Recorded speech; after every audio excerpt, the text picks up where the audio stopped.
All right, guys, let me give you a panoramic view of why we can't get anything done on the dozer. Oh, man. Yeah, my garage is a mess, or more like a maze.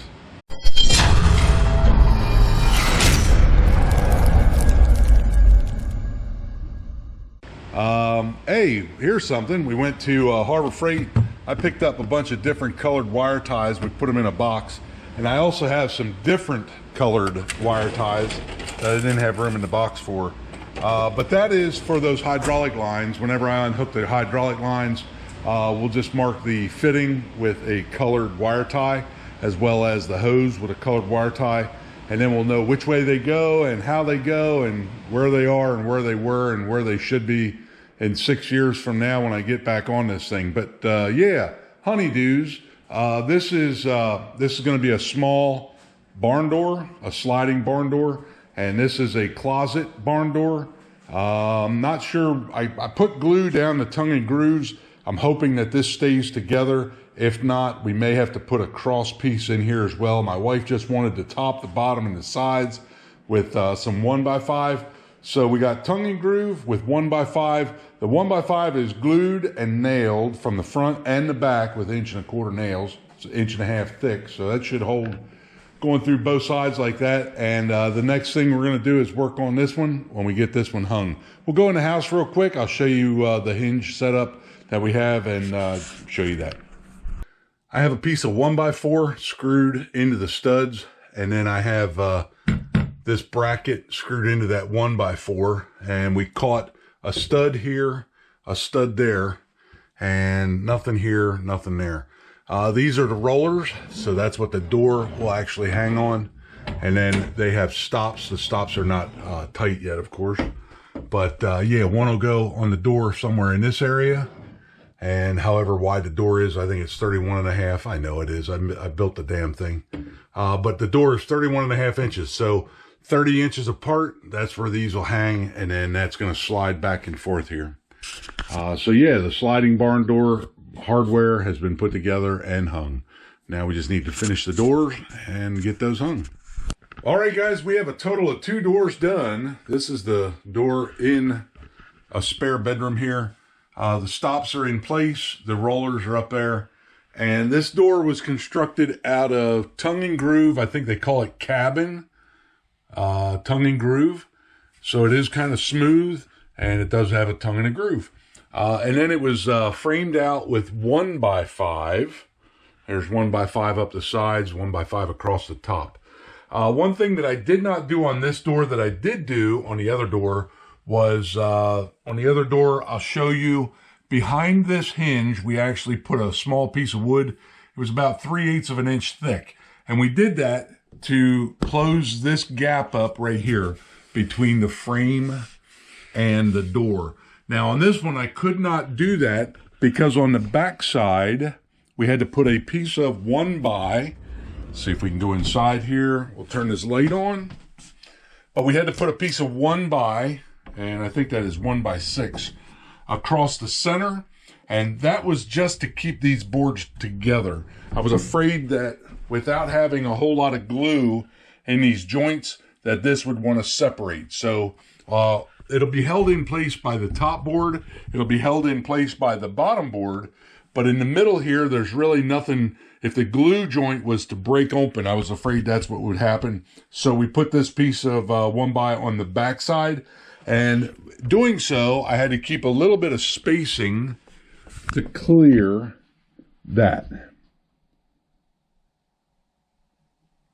So yeah, this door is done. Now we have these finger tight. We have to take this door back off. My wife is going to paint this door. We're not sure if she's going to stain it black, stain it white, paint it white, or what she's going to do. But as you can see, well, there's a chair in the way here. But as you see, it'll go up against that stop. If you push it too hard, it'll actually ricochet back a little bit. But ultimately, you can open this up, let it rest up against that stop, and then you have access to your closet. And then, let's see if we can show this going closed. Again, if you push it enough that it doesn't ricochet off of the stop,